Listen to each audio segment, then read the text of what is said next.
Así como existen los machirulos que destratan a una mujer, existen también, para mí, la femirula. No sé si existe la palabra, pero por ahí es un neologismo que acabamos de inventar, ¿no? Si hay un machirulo, que es un macho que se comporta como una feminista que exagera, para mí es una femirula. Para mí es una femirula. Femirulas. Feminismos en formato podcast. Segunda temporada.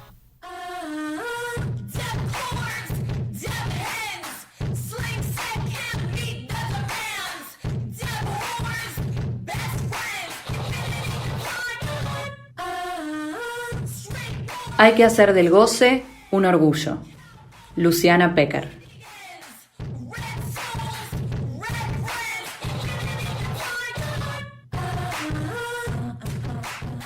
Bienvenidos, amigues, al capítulo 37 de la segunda temporada de Femirulas.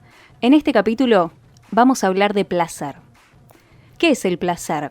Es una pregunta casi filosófica para debatir con una copa de vino en la mano, y se preguntarán de qué vamos a hablar en este capítulo si el placer es tan abstracto. Pero déjenme decirles, queridas amigues, que al placer también, en muchas oportunidades, lo rige el patriarcado.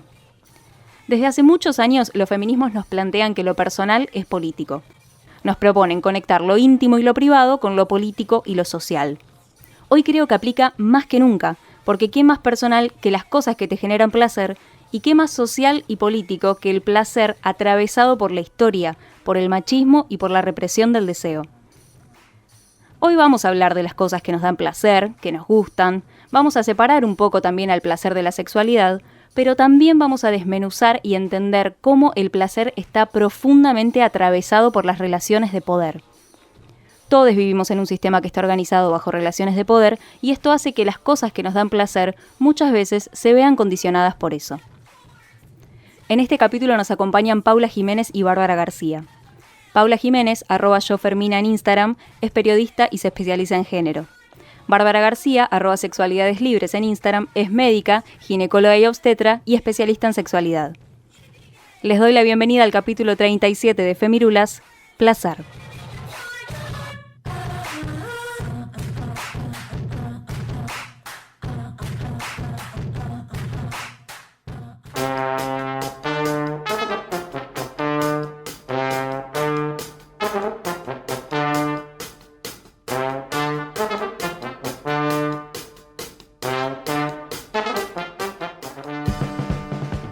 Hoy vamos a hablar de placer, pero no podemos argumentar absolutamente nada si no empezamos por el principio, que es justamente ¿qué es el placer? Bárbara García y Paula Jiménez nos respondieron esto. Me parece súper difícil la pregunta porque ¿qué es el placer para mí? Es algo muy, muy trascendental en lo que a mi vida respecta. Como ginecóloga y sexóloga es lo que me atraviesa, ¿no? Fuerte. Pero la pregunta es, ¿qué es para mí, Bárbara García, el placer?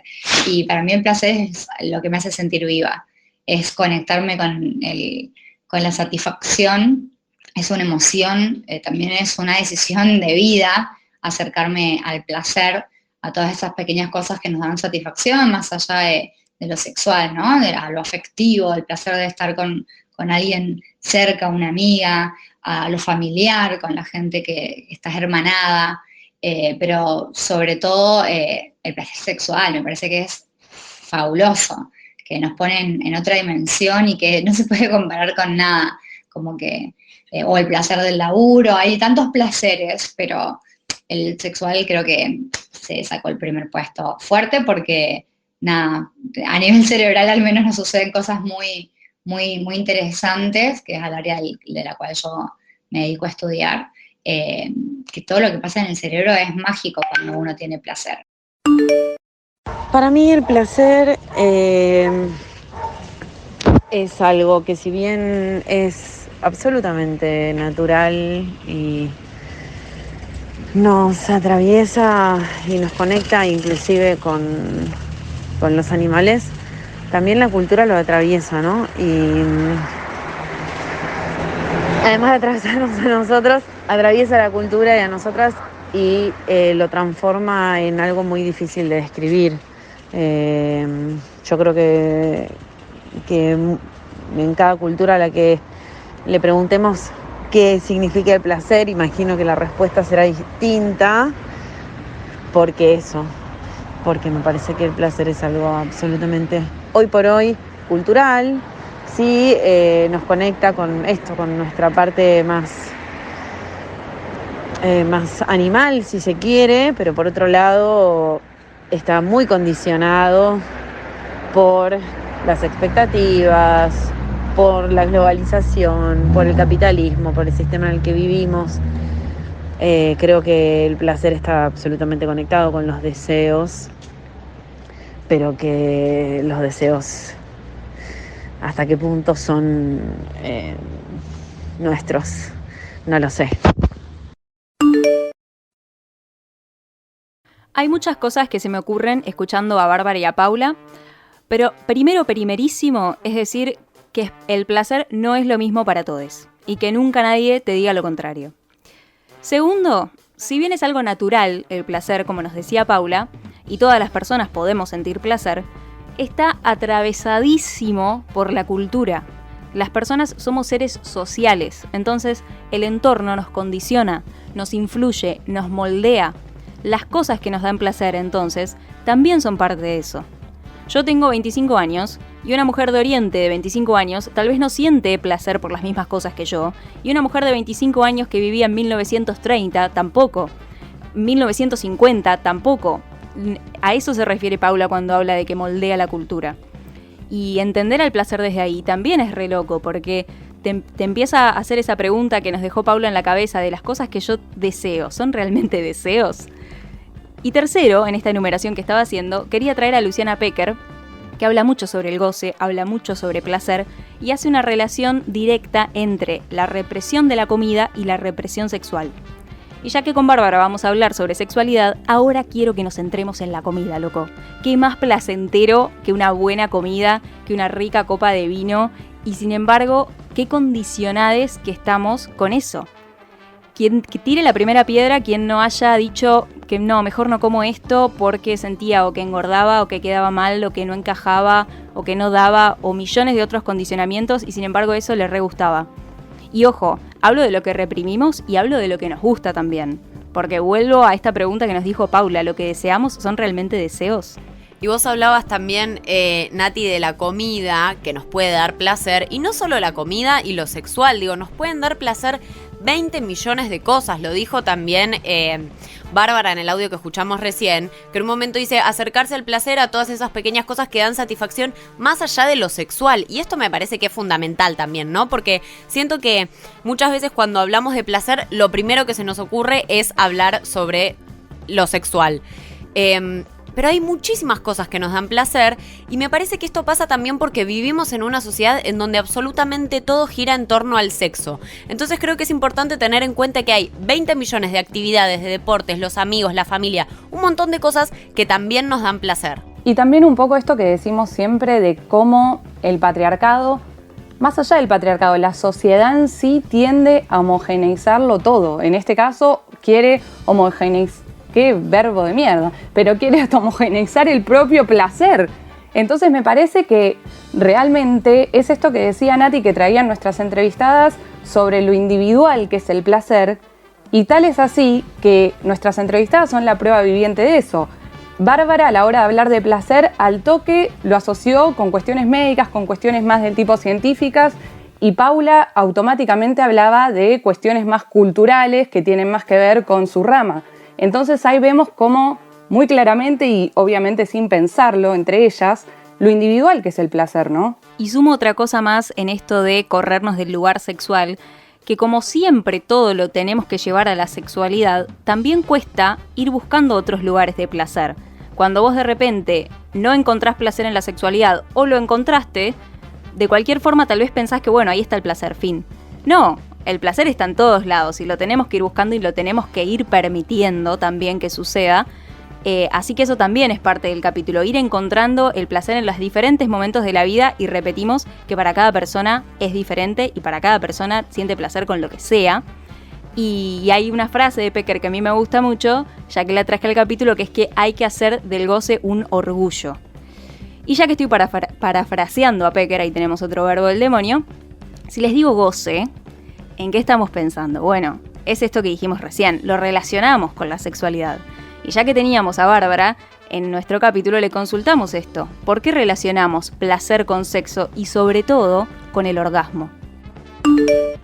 Creo que relacionamos placer con el sexo, básicamente por una cuestión medio ahí nerd y académica, que es porque el placer y en la sexualidad en particular se liberan muchísimas endorfinas, muchísimos neurotransmisores, muchísimos químicos a nivel cerebral que se comparan en distintos placeres, ¿no? Esta cuestión de la satisfacción de qué es lo que nos gusta o qué es lo que no nos gusta, que es tan diversa y tan variable entre las personas, viene de la mano con una gran actividad neuronal. Entonces, lo relacionamos por eso. Y sobre todo con el orgasmo, que creo que es como la vedette del placer, porque el orgasmo es el momento máximo de placer a nivel cerebral, que uno lo puede ver en una resonancia, lo cual es apasionante, una resonancia funcional, cómo se prenden distintas áreas del cerebro cuando hay mucho placer, sobre todo las que tienen que ver con lo sensorial, ¿no? Y con partes muy, muy interesantes. Y hay una que se prende fuego toda y que consume muchísimo oxígeno en el momento máximo de placer, que es el hipotálamo. Y el hipotálamo no se puede controlar digamos, a nuestra propia voluntad.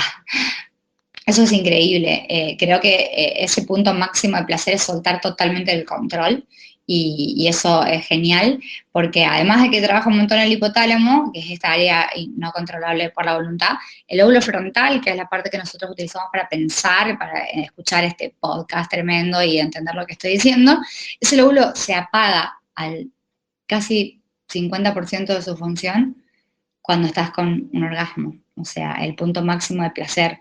Entonces, me parece que es por eso que lo relacionamos.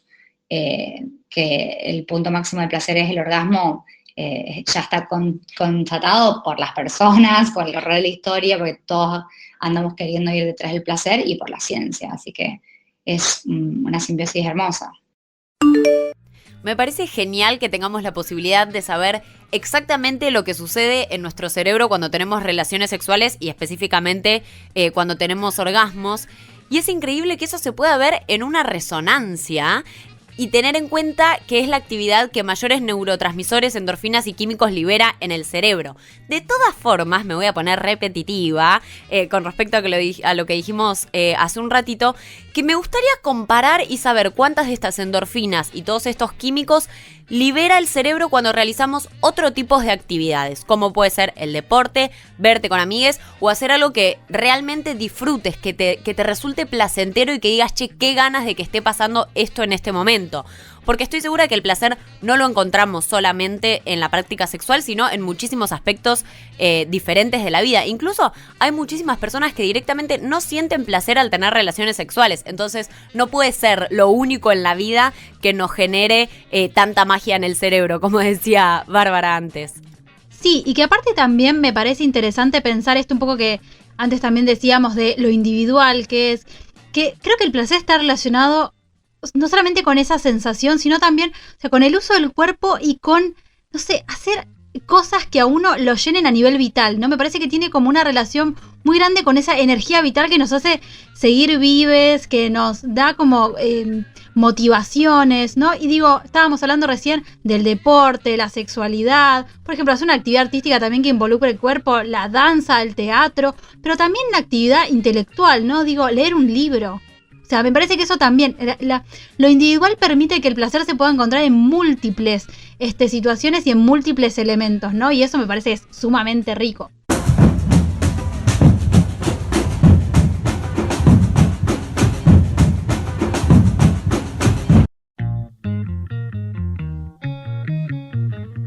En nuestra temporada número 1 de Femirulas tenemos un capítulo que se llama Consentimiento, que recomiendo mucho para complementar con lo que vamos a hablar ahora.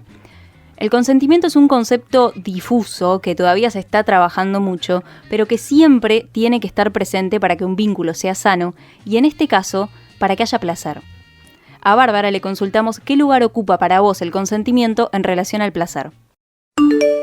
Que para mí el consentimiento en la relación al placer tiene el primer lugar, pero como sociedad y culturalmente lo hemos dejado en el súper último.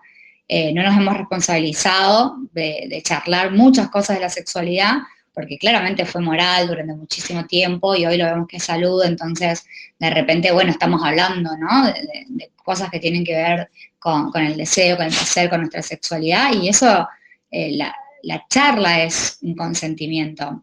Pero bueno, la gente no está muy acostumbrada a charlar de lo sexual por el tabú y tiene, en mis consultas lo veo muchísimo, mambo con el tema de la comunicación. Y la comunicación es la base fundacional del consentimiento.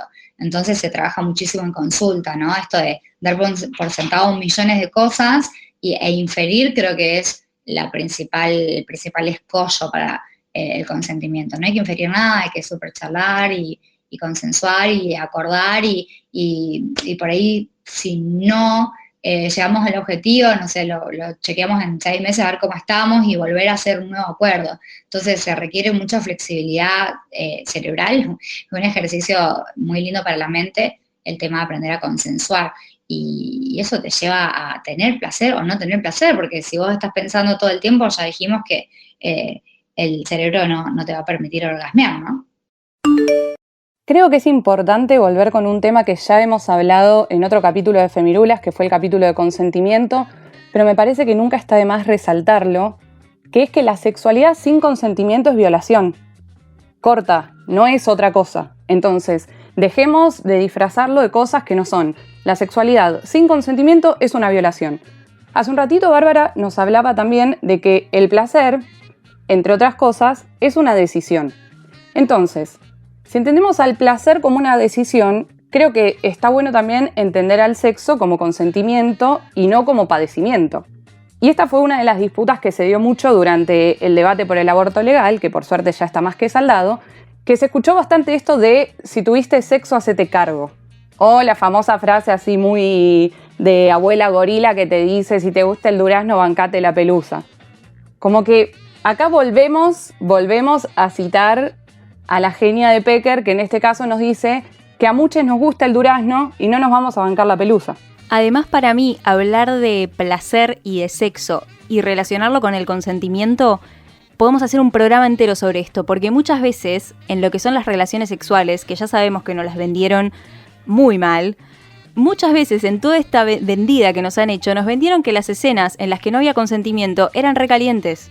Desde la mínima que te roban un beso y vos te tiene que re gustar, hasta escenas que hemos visto en televisión, en novelas, en películas, de un tipo queriendo cogerse a una mina y la mina no quería y eso era una escena caliente. Entonces, repensar al consentimiento y al placer también puede ser difuso y puede ser difícil, pero tranquilamente te puedes haber calentado antes con una situación en la que no estabas dando tu consentimiento antes y tal vez te calentaste con eso y no está mal porque estábamos inmersos en eso y hoy estamos entendiendo que tal vez no tenías tantas ganas, que tal vez no habías dicho que sí, pero te habían vendido otra peli y ahora estamos entendiendo la importancia del consentimiento y creo que con el placer se relaciona de esa forma. Nos quisieron vender muchas veces que daba placer que no haya consentimiento. Y que aparte es súper interesante, Nati, lo que traes a colación hablando de cómo se representaba esto del consentimiento y el placer en productos culturales, que también estaba como esta idea de que no era así, ¿no? Y que en algún momento te iba a terminar gustando. Y aparte esto de poner, por lo general, porque había un binarismo y una era todo muy heterocéntrico, que eran relaciones siempre, ¿no? Femenino, masculino, como muy binario, en el que la mujer estaba en un lugar de pura pasividad, o sea, no hacía nada, no era la que buscaba, sino era la que le tenían que insistir, era la decorosa, no era un sujeto deseante. Entonces, de golpe, poder hablar de placer y empezar a poner a todos aquellos sujetos que tengan deseos, que tengan placer y que lo quieran consensuar, en un lugar activo. Eso me parece súper interesante también de destacar. A Paula Jiménez también le consultamos lo mismo. ¿Qué lugar ocupa para vos el consentimiento en relación al placer? El consentimiento es un concepto que todo el tiempo se está analizando, no es un concepto fácil, es un concepto absolutamente necesario de profundizar, pero no es un concepto fácil. Creo que el consentimiento relacionado con el placer tiene algunos problemas. Yo en general no lo digo esto, pero es algo que pienso hace bastante tiempo, que tiene que ver con que si el consenso es hablar todo y expresar, poner sobre la mesa todo lo que nos pasa con la otra persona, en qué momento hay lugar o espacio para la espontaneidad, para la sorpresa. Me parece que en ese plano, ¿no? Es en donde el consentimiento por ahí a mí me hace un poco de ruido, pero aún así milito para que el consentimiento sea parte fundamental de nuestra sexualidad. Pero eso por un lado. Por el otro lado, a mí me parece que el placer, o sea, para mí hay deseo y placer como personas en el mundo.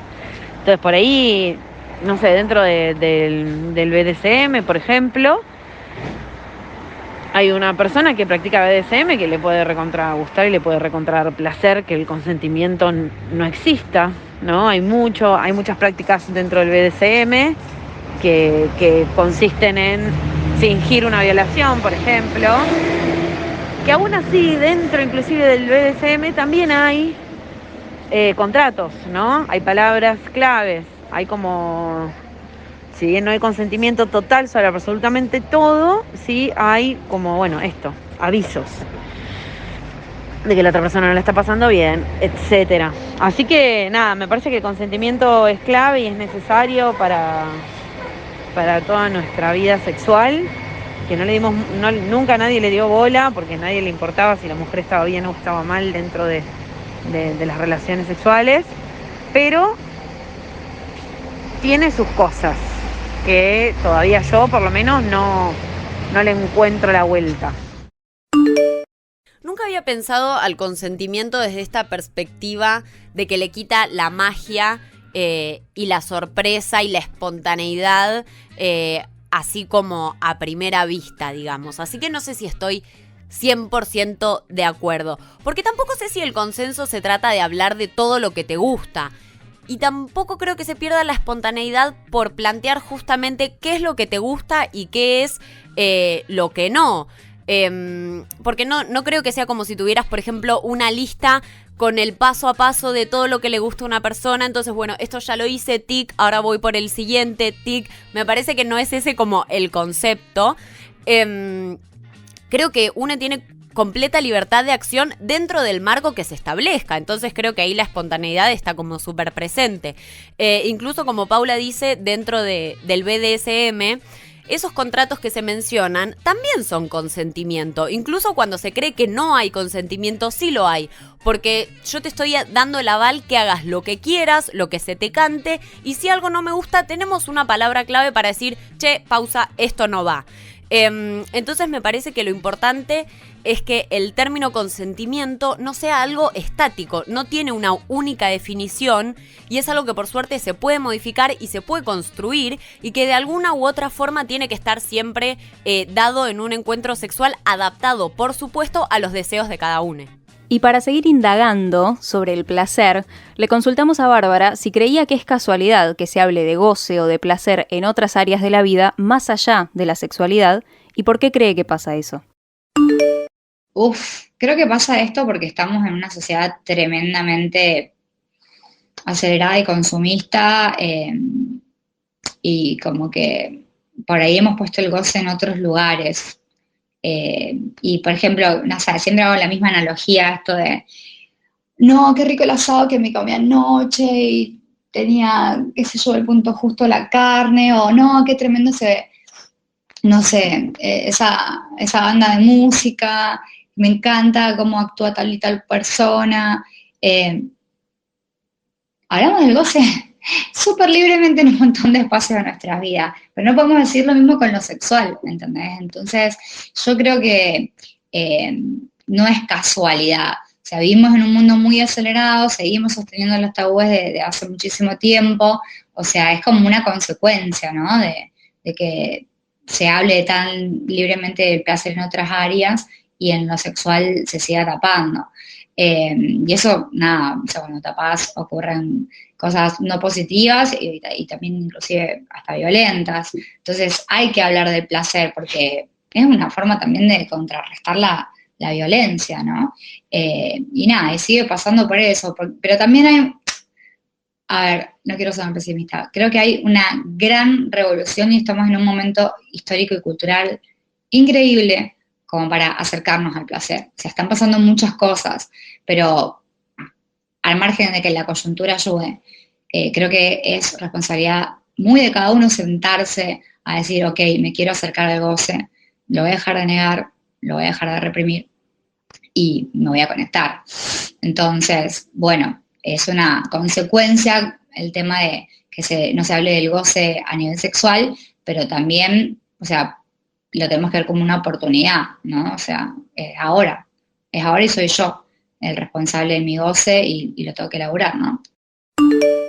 Habló, me parece, que de dos cuestiones sumamente importantes que las dijo anteriormente Barbie, pero que las voy a traer a colación también con esta respuesta que nos dio recién, ¿no?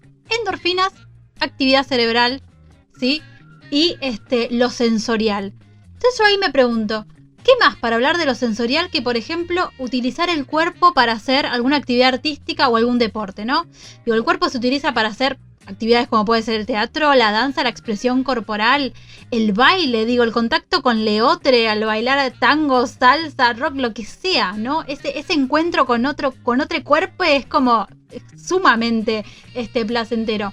Y además también en el deporte, digo, uno hable con cualquier médico, con algún profesor de educación física, por ejemplo, y en la relación con la liberación de endorfinas y la práctica de deportes está sumamente legitimada. Y ni hablar, como decíamos antes, de la actividad intelectual también, o sea, leer un libro, estudiar. Cuando uno estudia una carrera que le gusta, también está ahí un placer, un goce implícito, ¿no? Y bueno, no nos podemos olvidar, porque creo que Nati nos mata, si no decimos también la comida, ¿no? El disfrutar un buen plato, también el cocinar. Digo, son como todas actividades que requieren una dedicación y algo, el del hacer. Me parece que el placer también está en algo en el hacer, ¿no? No sé si se habla tanto en todas estas actividades que fui nombrando, todas estas áreas del placer o del goce. Sí se habla mucho de cómo disfruté tal cosa, qué bien que me hace hacer esto, ¿no? Pero no sé si se utilizan tanto las palabras placer. Creo que está muy ligado a la sexualidad esa palabra. Pero es verdad, como dijo Nati, como dijo Barbie, no quiero dejar de decirlo, que se cruza mucho con la censura y la represión, ¿no? Hay algo acá de pasarla bien que la sociedad capitalista no nos deja. Si no estamos produciendo y si solamente nos estamos sintiendo bien, hay algo ahí que no se dice. Y que lo más sano es ser sincero con uno mismo. ¿Qué me hace bien? Aunque esto no me genere ningún tipo de plusvalía, diría el marxismo, ¿no? Porque en cualquier actividad podemos encontrar el goce y el placer. Lo importante es darnos el tiempo para poder hacerla.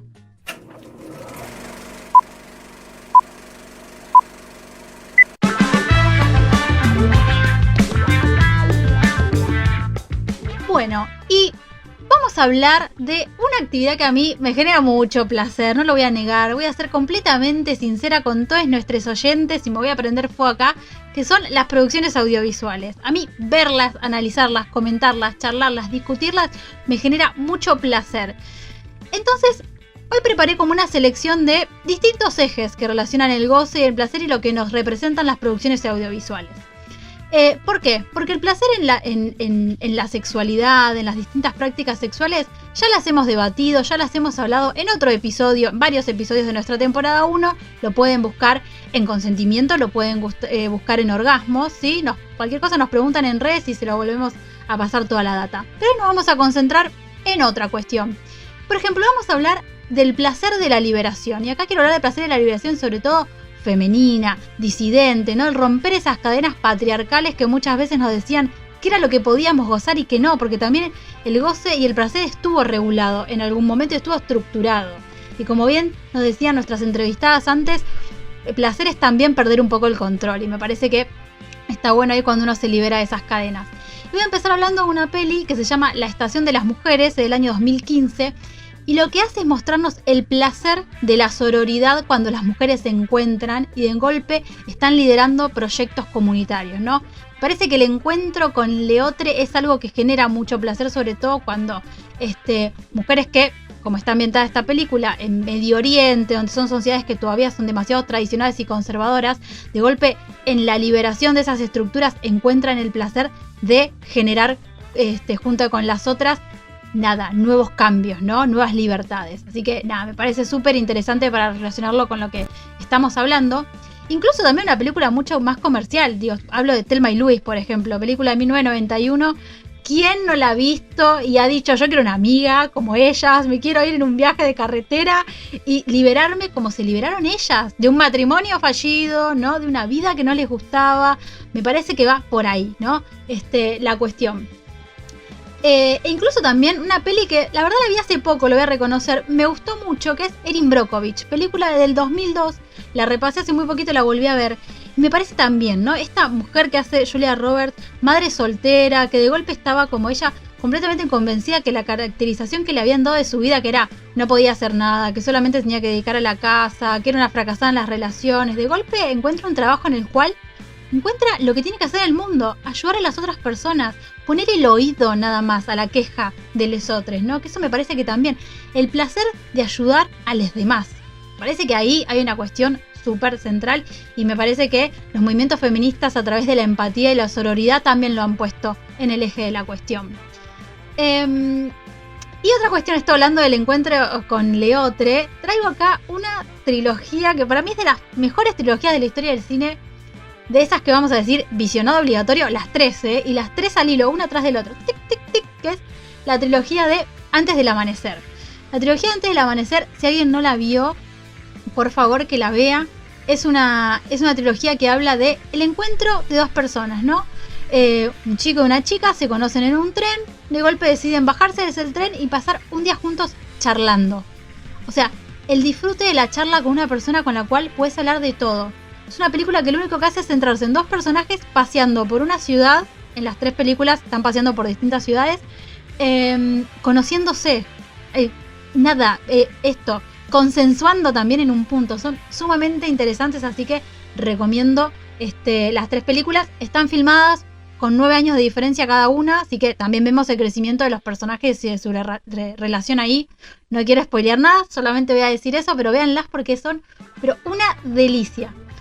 Otro eje también que me pareció interesante que podamos traer hoy en este capítulo es el placer por el deporte y dedicarse a lo que a uno le gusta, ¿no? Un poco lo fuimos diciendo recién, y pensaba en una película como por ejemplo Frida Kahlo, ¿no? La biografía de Frida Kahlo, que es una mujer sumamente sufrida con todos los problemas que tuvo a nivel corporal, pero que sin embargo pudo disfrutar su sexualidad, pudo disfrutar de dedicarse a lo que ella le gustaba, ¿no? Pudo disfrutar ser reconocida en su propio país, le costó mucho eso, fue reconocida en Europa primero que en México, ¿no? Así que me parece eso también como unas historias esas que motivan 100%, ¿no?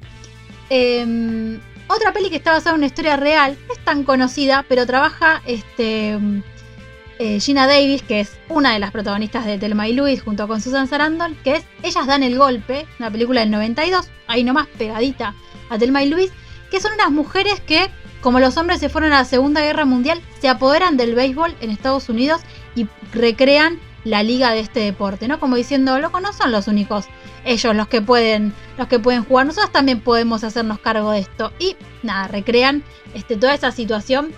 Estamos hablando de Segunda Guerra Mundial, década de 40 y no más de los 50. Así que muy muy buena. Y por último también una película fuerte, muy muy bien hecha, que es $1 Million Baby. Esta película nos cuenta la historia de una boxeadora que nadie quería entrenar porque ya era una chica grande, que nunca había podido tener un buen entrenamiento para dedicarse al deporte y que sin embargo no lucha por poder ejercer el deporte que ella tanto le gusta y que termina triunfando, ¿no? Tampoco, si alguien la vio, no quiero spoilear, pero la pasión que uno ve que le está poniendo a eso, lo que disfruta poder dedicarse a ese deporte que ella ama, es realmente muy muy muy interesante y muy convocante también. Y por último, y acá puse un eje que, voy a ser sincera, no voy a mentir, es un poco autorreferencial, pero es el placer por el trabajo. Y acá puse 2 películas que son 2 películas que hablan del trabajo docente, ¿no? Que muchas veces es tan desprestigiado, lo hemos escuchado el año pasado, los chicos no tuvieron clases, cuando todos nos hemos roto toda nuestra parte del cuerpo porque los chicos repongan eso. que son dos películas que una es Escritores de la Libertad, también basada en una historia verídica, una profesora que llega a una escuela y que a través de la lectura le inculca a los chicos estos de dar a conocer su realidad, luchar por estar en mejores condiciones, cómo la educación es un arma de transformación total, diría yo. ¿Vieron? Cuando se habla de las armas de destrucción masiva, la educación es un arma de construcción masiva, ¿no? Y esta película lo muestra totalmente. Y otra peli también súper interesante, que aparte tiene una banda de sonido increíble, película de mitad de los 90, pero imperdible, protagonizada por Michelle Pfeiffer, que se llama Mentes Peligrosas. Es muy similar a Escritores de la Libertad, es una profesora, en este caso Michelle Pfeiffer, que lleva a una escuela de bajos recursos de Estados Unidos, y cómo a través de, en este caso, las letras de las canciones de Bob Dylan, ya les va inculcando esto, ¿no? Cómo poetizar la vida, cómo a través del arte uno puede expresar lo que le pasa. Eran chicos que venían de situaciones muy vulnerables, ¿no? De un sistema de educación que no les daba mucha bola, y de golpe a alguien que los está escuchando, y todo lo que ella aporta eso, ¿no? Digo, la mayoría de los docentes ponemos de nuestro sueldo para poder hacerle llegar muchas veces a los chicos los materiales, y estas dos películas lo representan muy bien. Y en eso, la verdad que no nos ponemos a pensar lo que estamos perdiendo, nos ponemos a pensar lo que estamos ganando. Ahí hay un placer que yo creo que es indescriptible. Así que le dejo esas dos películas para que lo reflexionemos todos juntos, y después que nos cuenten nuestros oyentes. Y si nos quieren recomendar alguna otra, bienvenida sea, y la ponemos en redes para que las podamos ver todos.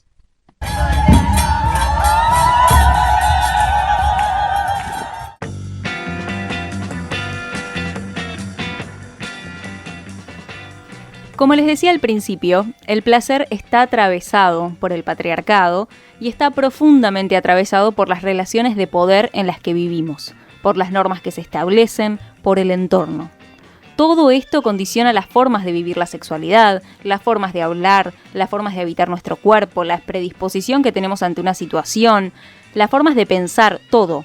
Somos seres sociales, como les dije al principio del capítulo, y el entorno nos influye. Y el placer también está acá adentro.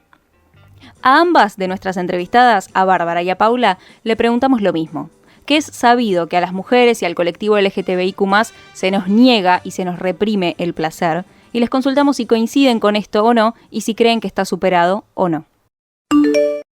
Coincido, sí, pero no creo que esté superado, pero ni mucho menos. Creo que esta supuesta superación llegará, para mí, varias generaciones después, cuando la educación sexual integral esté instalada, cuando no tengamos que sentarnos a hablar con padres y con madres sobre que es necesario que sus chicos y sus niñas sepan lo que es una relación sexual desde la más temprana edad, para poder también distinguir los abusos, para poder distinguir las complicaciones, las angustias, las represiones. Digo, para eso falta un montón, porque todavía, nada, o sea, si bien las nuevas generaciones vienen más sueltas, también existe en internet muchísima caca, y las nuevas generaciones son generaciones que son 100% digitales. Entonces ahí me parece que hay mucho por hacer todavía y que falta un montón. Digo, el porno mainstream continúa siendo porno mainstream el mismo de siempre, no cambió nada. La industria pornográfica cambia, pero en microclimas. No, falta todavía un montón. Súper se sigue reprimiendo el placer hasta hoy, hasta la actualidad, en cualquier colectivo, o sea, en cualquier disidencia, en cualquier persona cis, género, blanca, heteronormada del mundo. O sea, todos nos reprimimos el placer, porque bueno, fue la construcción cultural que hemos heredado. Hoy nos tenemos que responsabilizar, así que no está para nada superado, porque eso va a depender de la voluntad de cada persona y de los activistas del goce, que estamos aquí diciendo que bueno, que el placer impacta positivamente en la calidad de vida de las personas y que es un derecho humano. Entonces, un derecho sexual y un derecho humano. Entonces, si tiene que haber un derecho, es porque claramente todavía no hay nada superado. Y encima están los derechos, y ahí es donde te das cuenta que estamos yendo a evitar qué sé yo, un recorrido con la sexualidad más conectado con ese derecho y con permitirnos el placer.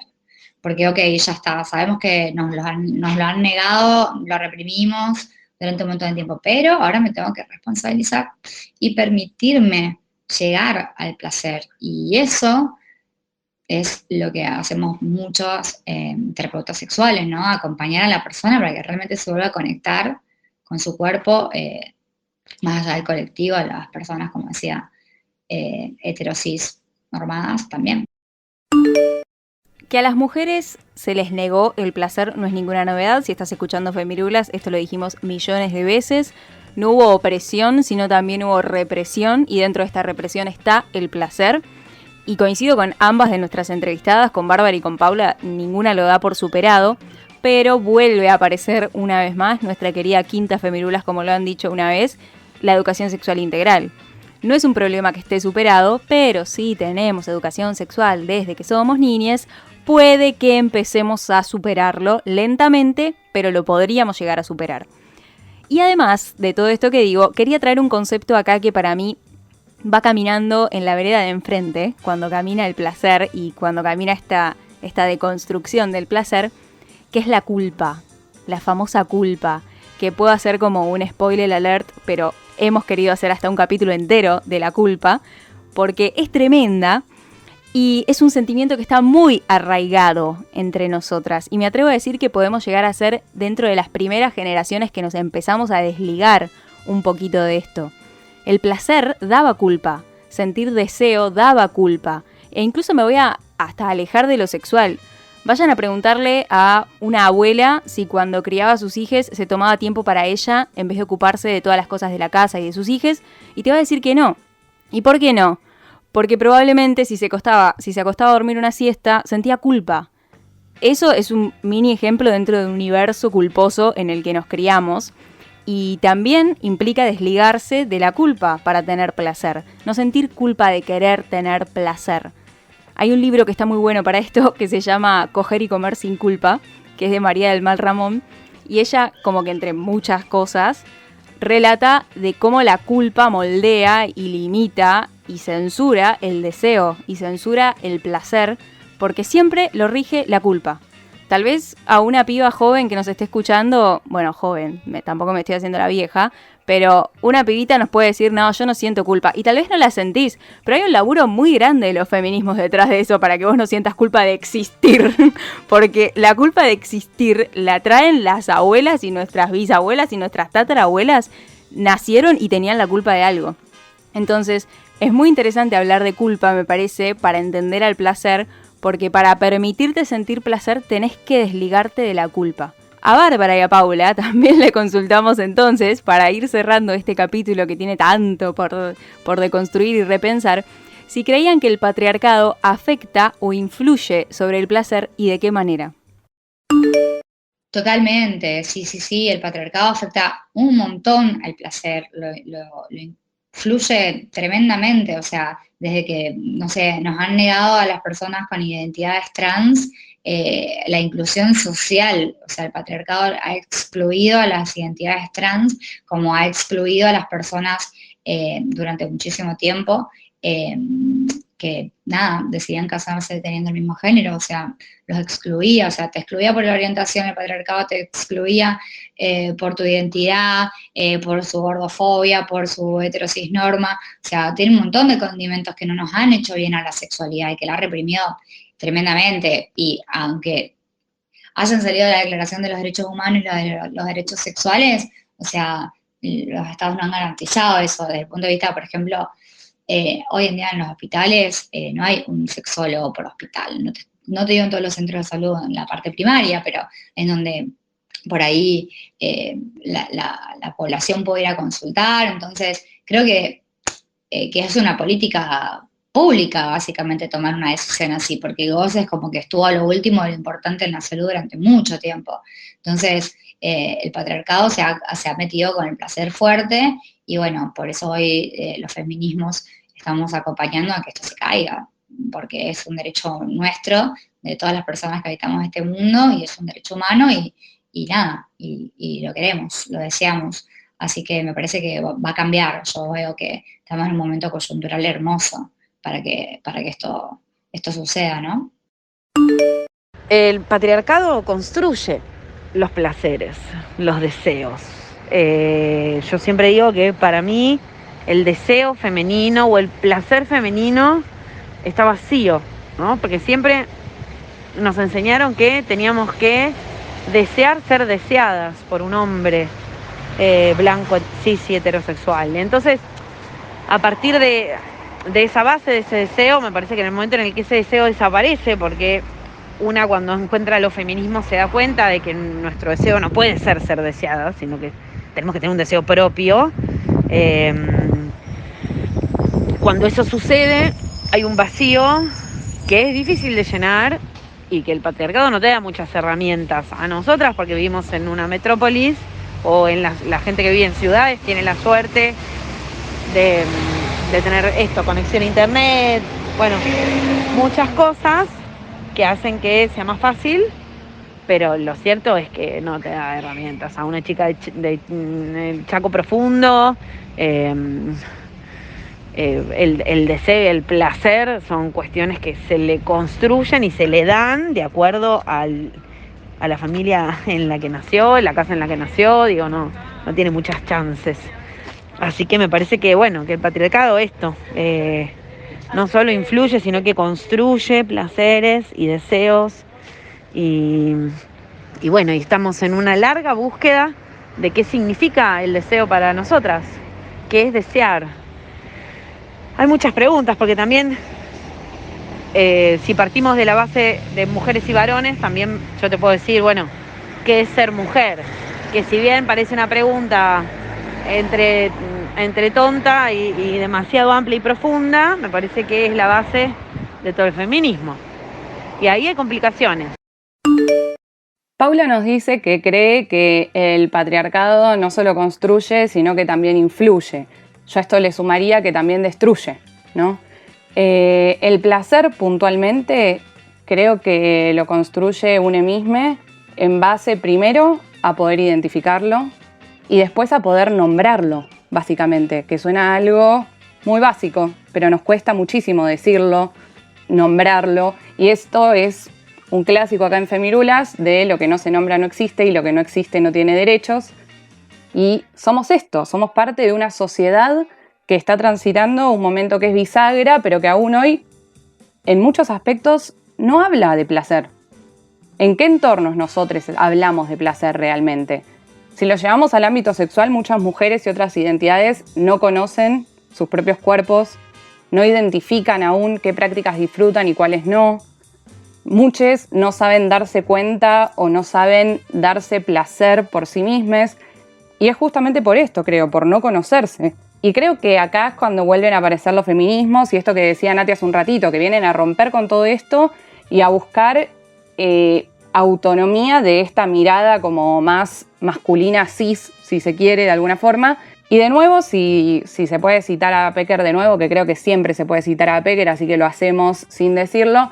Pecker dice, no militamos para que nos miren, no escribimos para que nos lean, no hablamos para que nos escuchen. Y siguiendo esta línea y un poco lo que dice Paula, no deseamos ser deseades, deseamos y punto.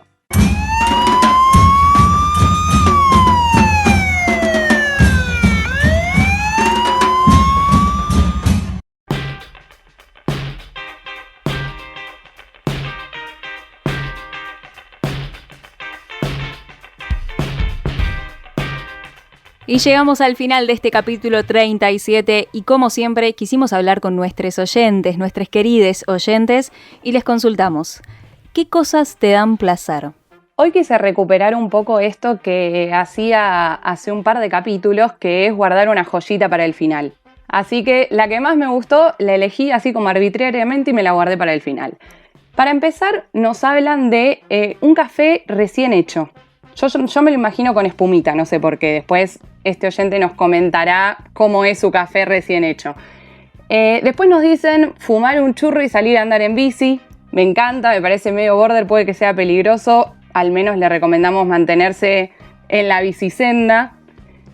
Nos dicen las sábanas limpias, recién bañada y depilada. Bueno, le sumó ahí como un par de mandatitos, ¿viste? La depilación, bueno, la ducha todavía no es un mandato, pero ahí está, y las sábanas limpias coincido plenamente. Nos dicen los días de lluvia, sale después un cliché hermoso que es el chocolate y dormir calentito. Nos hablan de mimitos, así en diminutivo. Después nos dicen comer, hablan de salir a correr. Quiero decirles y hacer extensivo que tenemos un oyente que nos habla de que salir a correr le da placer. ¡Qué orgullo! Desconozco totalmente ese fenómeno. Después nos dicen bañarme con agua caliente por mucho tiempo. Y este último, que era la joyita que guardé especialmente para ustedes, meter los dedos en una bolsa de legumbres o entre sachets de mayonesa chiquititas. ¡Toma, pavo! Me encantó me pareció impecable. Es hermoso. Aparte, detalló cómo son las mayonesas y tiene, no sé, 100 caracteres para escribir en la cajita de Instagram. Maravilloso, me encantó. En mi caso me presento, soy La Iro, me encuentran en Instagram como @soylairo. Mi placer, así como cliché, es un buen plato de pastas. Me hace muy feliz, quiero confesar, salir del closet de los placeres, podríamos decir, que es feo este concepto de closet, diciendo que una vez lloré por un plato de pastas, creo que lo dije en otro capítulo de Femirulas, si no lo dije, lo repito, lloré con un plato de pastas, todavía no voy a decir con cuál, hasta que este lugar no nos dé un canje a Femirulas y nos lleve a comer esa delicia. Y después tengo un placer muy libriano, pero pico, ahí para mi doblete libriano, está como súper feliz con este placer, que es un hidrolato de lavanda, que es como un perfumito de lavanda que te pones ahí en la cara antes de acostarte a dormir y dicen que dormís mucho más relajado, mucho más calmo y tiene una fragancia hermosa. Lo súper recomiendo, un hidrolato de lavanda. Después también vamos a pasar la marca si lo quieren. Muy bueno y ese es como mi placer libriano. No me puedo decidir, coincido con todos los placeres que dijeron nuestros oyentes. El de la sábana, pero me compró mil, el de la sábana recién puesta, la comida, todo, salir a correr, salir a caminar, despejarse, la verdad coincido 100%. Pero bueno, voy a los míos, en mi caso particular, mi nombre es Rocío Rivera, acá La Jefa, en Instagram @lajefadelconurbano, y ya lo dije antes, mi mayor placer en la vida es mirar películas y mirar series, eso ya está más que explícito.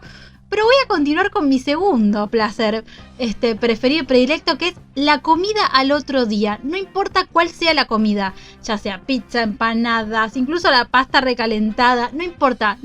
Ese pasaje de la noche en la heladera es como que potencia todos los sabores y después lo puedes comer a la mañana, al mediodía, al otro día, cualquiera, pero potencia los sabores. Si alguien... No dudo que alguien no lo haya hecho, pero si alguien no probó comida del otro día, por favor, pruébenla, que es un placer de ida. Me presento, soy Julieta Penisi, alias Locutorta. Mi placer, no sé si es medio básico, pero la verdad es que mi placer es dormir. O sea, yo cuando me acuesto en mi camita y sé que me voy a dormir unas buenas 8 horas... Ya está, soy feliz, es mi placer. O sea, me despierto a la mañana pensando en que ojalá se haga de noche para acostarme a dormir. Si hay algo que me gusta en esta vida es dormir. Amo dormir, obvio que sí, obvio. Próximo podcast, dormir. Bueno, aquí Stan Chinati, cierro la ronda. Soy una persona muy casera, así que ya de por sí estar en casa me da mucho placer. Y soy como de armarme mis momentitos que me gustan. Y uno de ellos, es mi preferido, es salir al balcón, ponerle mañanita de fin de semana, salís al balcón, hace un poco de frío, te tapas con una mantita, tenés un mate amargo, bien calentito y bien amargo ahí al lado tuyo, y un buen libro, de esos que así mucho quiero leer y no tengo tiempo para leerlo. Bueno, ese momento, ya decirlo y describírselos, me da placer, me encantó. Eso, por ejemplo, me genera muchísimo placer. Y de esta forma terminamos este capítulo número 37. Espero que este capítulo te haya dado mucho placer también y que escuchar Femirulas te dé placer también. Gracias por acompañarnos y nos encontramos la próxima. Chau, chau. Femirulas, segunda temporada. Seguinos en Twitter, Instagram y Facebook como @elbaído. Seguinos en Twitter, Instagram, Facebook como @elbaído. Hacen la artística. Dale, seguinos.